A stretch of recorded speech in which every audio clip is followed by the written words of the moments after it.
From pulling up to inauguration on horseback, to crossing the Atlantic on a flying boat, to rolling squad deep in the beast with tear gas, night vision, and a motorcade of decoys. This is how every US president traveled. And it wasn't just technology evolving. It was the highly trained Secret Service protecting them every mile of the way. Sir, get down! But let's go back to the beginning. 'Cause in George Washington's day, the only way to travel was by horse. But for fancy events, Washington showed up in a cream-colored carriage with 6 matching horses and a driver in full uniform. Fancy!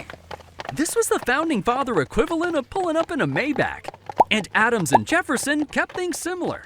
Although Jefferson chose to dial back the pompousness and show some humility. So he rode solo on horseback to his own inauguration.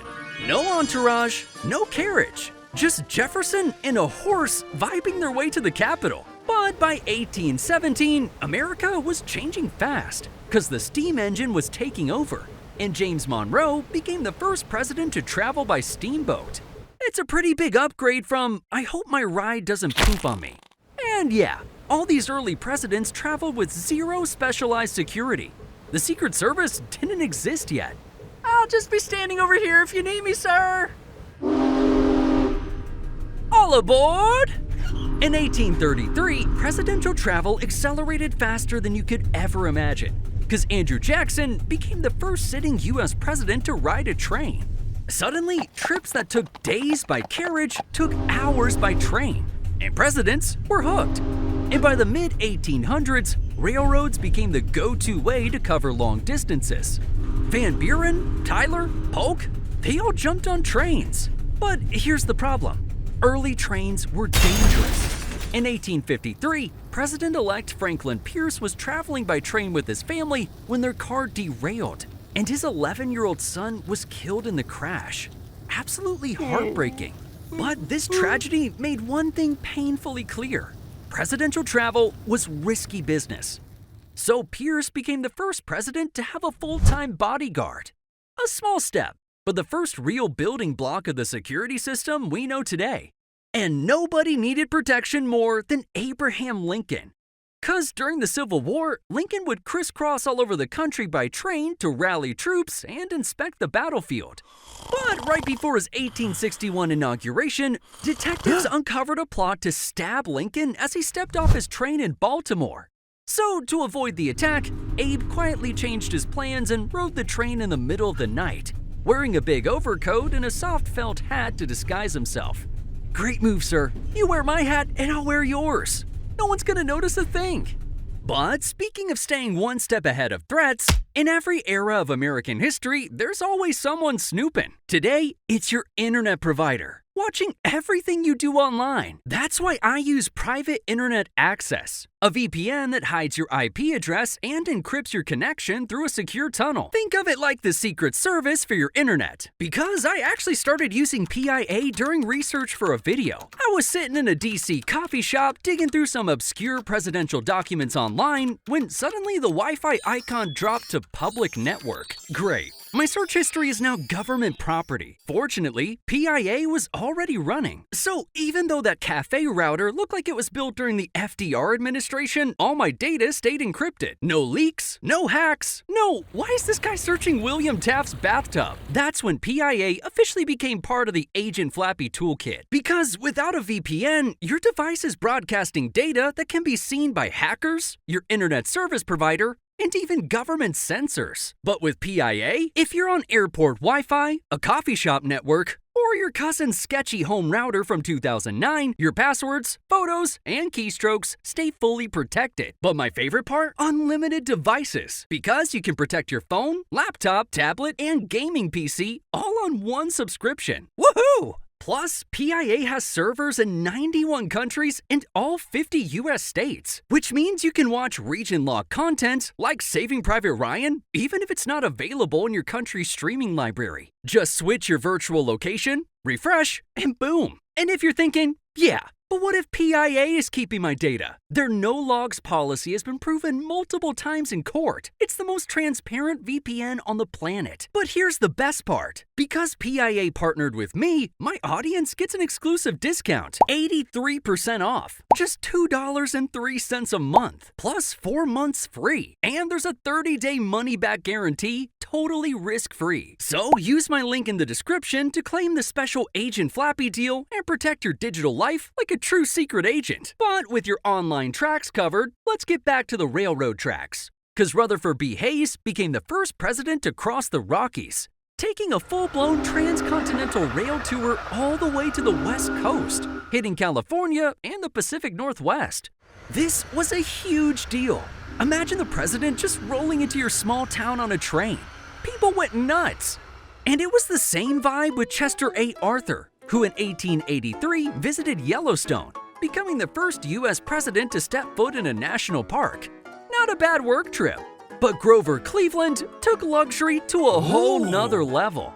Cause he rolled around in a custom Pullman train car designed by George Pullman himself, complete with a baggage car, a dining car, and a sleeper car for overnight comfort. Presidential travel was getting fancy. But all that legroom couldn't compete with what came next, the automobile. Cause in 1901, William McKinley became the first president to ride in an automobile, a Stanley steam-powered car. Woohoo! Welcome to the future! But sadly, presidential security wasn't evolving as fast as transportation was.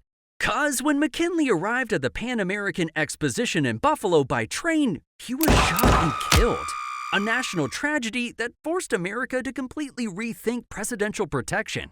So when Teddy Roosevelt took office, he became the first president to get full-time Secret Service protection, flanked by at least 2 agents everywhere he went. And oh boy, did those agents have their work cut out for him. Because Teddy didn't sit still. He became the first president to leave U.S. soil while in office when he visited the Panama Canal. Sir, slow down! But while Teddy kept security busy, William Howard Taft kept the mechanics busy. Because Taft was obsessed with horsepower. No, the other kind. He converted the White House stable into a garage, ordered the first presidential motor fleet, and hired the first White House chauffeur. And with that, the last presidential horse officially retired.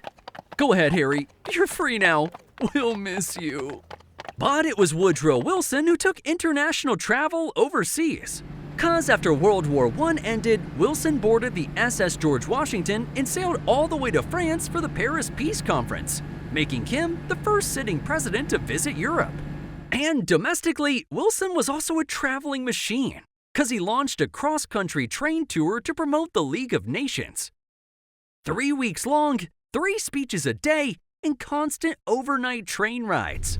But the trip pushed him way past his limit, because Wilson collapsed from exhaustion, canceled the tour, and suffered a stroke several days later. It's a harsh reminder of just how physically punishing presidential travel could be. Stay with me, sir! Don't go toward the light! But that didn't stop Warren G. Harding from traveling, because he became the first president to visit Alaska during his nationwide Voyage of Understanding. A massive goodwill tour meant to rebuild trust with the American people after the Teapot Dome scandal. And Harding traveled by train across the entire continent, then continued by ship up the Alaskan coast. But midway through the return trip, Harding suddenly fell ill and died in San Francisco. At this point, travel was literally starting to kill our presidents. So by the time Herbert Hoover came around, America figured maybe it was time to give our president something a little more convenient. So the military floated a new idea: design a presidential airplane just for him. But Hoover wasn't convinced. It was the late 1920s and commercial aviation was still brand new. However, Franklin Roosevelt was ready to take flight, especially after Pearl Harbor.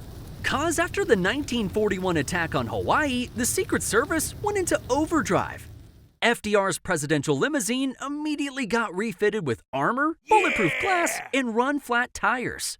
The Pullman Company built FDR a one-of-a-kind railcar with thick armor plating, 3-inch bulletproof windows, and a built-in radio system. And the biggest leap of all was air travel. 'Cause in 1942, FDR became the first sitting president to fly, boarding the Dixie Clipper, an actual flying boat that soared all the way to Morocco. And after that success, the U.S. Army Air Forces commissioned the Sacred Cow, a modified C-54 Skymaster with a special elevator for FDR's wheelchair, a stateroom, and a communications office. It was the first official Air Force One style aircraft, even though the call sign didn't exist yet. But after World War II, presidential travel kicked into high gear. 'Cause Harry Truman upgraded to a DC-6 called the Independence, the first modern pressurized presidential plane. And boy, did Truman love flying. He even flew to Wake Island in the middle of the Pacific to meet General MacArthur, a trip that would have taken weeks by ship. And on the ground, his ride leveled up too, 'cause Truman added a fleet of armored Lincoln Cosmopolitans, including one with a plexiglass bubble top for parades. But somehow, things got even faster with Dwight Eisenhower. 'Cause as a former general who understood mobility, Ike brought in two Super Constellation prop planes, the Columbine 2 and Columbine 3. But here's where things got terrifying. In 1953, one of Ike's flights accidentally drifted into the same airspace as a commercial airliner with a similar call sign. Smooth skies. Nothing can go wrong today. Air Force 8610, you're clear to land. Wait, I mean East Air 8610, you're clear to land. Wait, what? You're both 8610? Two planes can't be 8610! One of you is the president, the other's a guy named Carl trying to get to Miami. Carl, you pull back right now, you hear me? Whew, that was a close call. To eliminate any future confusion, the military created a brand new, unmistakable call sign for the president's aircraft, Air Force One. I like the sound of that, sir. But Eisenhower didn't stop there, 'cause he also became the first president to fly Marine One, kicking off the era of presidential helicopters. Perfect for a quick little hop without the chaos of a full motorcade. But speaking of chaos, in November 1963, presidential travel changed forever. 'Cause President John F. Kennedy was riding in an open-top Lincoln Continental during a Dallas motorcade when he was assassinated. The car, codenamed X-100, had detachable roof panels to give crowds a better view, and unfortunately, Lee Harvey Oswald got a better view as well. So after the assassination, the Secret Service overhauled the limo with a permanent bulletproof glass top, titanium armor, and bullet-resistant tires. The thing became a 5-ton rolling fortress. And the era of open convertibles and presidential motorcades was officially over. 'Cause when Lyndon Johnson became president, he basically said, "I'm sticking to the skies where they can't shoot me." But even that was too close for comfort. 'Cause he flew into active combat zones on Air Force One and visited U.S. troops in Vietnam, making him the first president since Lincoln to enter a war theater while in office. And the international travel didn't stop there. 'Cause Richard Nixon racked up more frequent flyer miles than anyone before him. He visited Europe, the Middle East, the Soviet Union, and became the first president to visit China. And by this time, Air Force One was no longer just a plane. It was a fully equipped flying command center, so the president could work on the go without a hitch. But speaking of hard work, the Secret Service has to work even harder. Oh, not as hard as you, sir. No one works as hard as you. Anyway, for foreign trips, the Secret Service mapped out everything, from coordinating motorcades to locking down airports to airlifting armored limos ahead of the president's arrival. We planned every single inch of his trips. And since the president flew so much, George H.W. Bush needed to upgrade Air Force One to the Boeing 747 version. A literal flying White House with a conference room, secure comm center, and anti-missile countermeasures. Whoa, what does this button do? But it wasn't just the planes getting supercharged. 'Cause in the late 90s, the presidential motorcade transformed from a modest convoy into one of the most carefully choreographed security operations on Earth.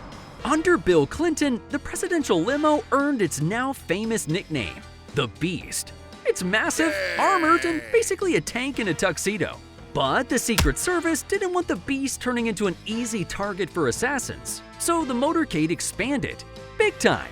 It now included 2 decoy limos, police motorcycles, counter-assault SUVs, an ambulance, and most importantly, the box and the diamond, which are Secret Service motorcade formations. The box is when SUVs wrap tightly around the beast on all sides, usually in high-threat cities where every angle needs to be covered. And the diamond spreads things out a bit. The lead and trail SUVs form a diamond shape, giving the motorcade room for faster movement and quick lane changes when things get a little spicy. But if you think that looks advanced, the 21st century took presidential travel to its craziest level yet, blending cutting-edge tech with every hard-earned lesson from history. 'Cause after 9/11, Air Force One could refuel mid-air, carry infrared missile jammers, and even had secure video conferencing, so the president could run the country from 40,000 feet high. In fact, George W. Bush got a little carried away with the new gadgets, 'cause in 2003, he took a covert trip to Baghdad to surprise US troops for Thanksgiving. And to slip through the war zone undetected, they turned off every light on Air Force One, flying completely dark. A wildly dangerous move, especially with the president on board. But hey, the man wanted to deliver some turkey. Yum! But back on the ground, Barack Obama got introduced to the new generation of the Beast. And this thing was insane. It had night vision, tear gas cannons, and a fridge stocked with the president's blood type. The doors were as thick as the cabin door on a Boeing 757. No one's getting through here, sir. But that wasn't Obama's only upgrade, 'cause the Secret Service also unveiled Ground Force One, 2 heavily fortified buses just in case the president wanted to get away on a long road trip. Sir, you know we can just fly, right? I got the helicopter waiting out back. But speaking of flying, in 2019, Trump reserved the call sign Space Force One. And sure, there aren't any presidential spaceships yet. But just you wait. Just you wait. And while you're waiting, this is every US president's education. From a Michigan football star who won back-to-back championships, to an Ivy League genius with photographic memory, to a president so dumb, he graduated at the bottom of his class twice. These presidential backgrounds are so crazy, you might walk away believing you're actually smart enough to become president. And if not, hey, you could always join the Secret Service like me. You get to carry a gun.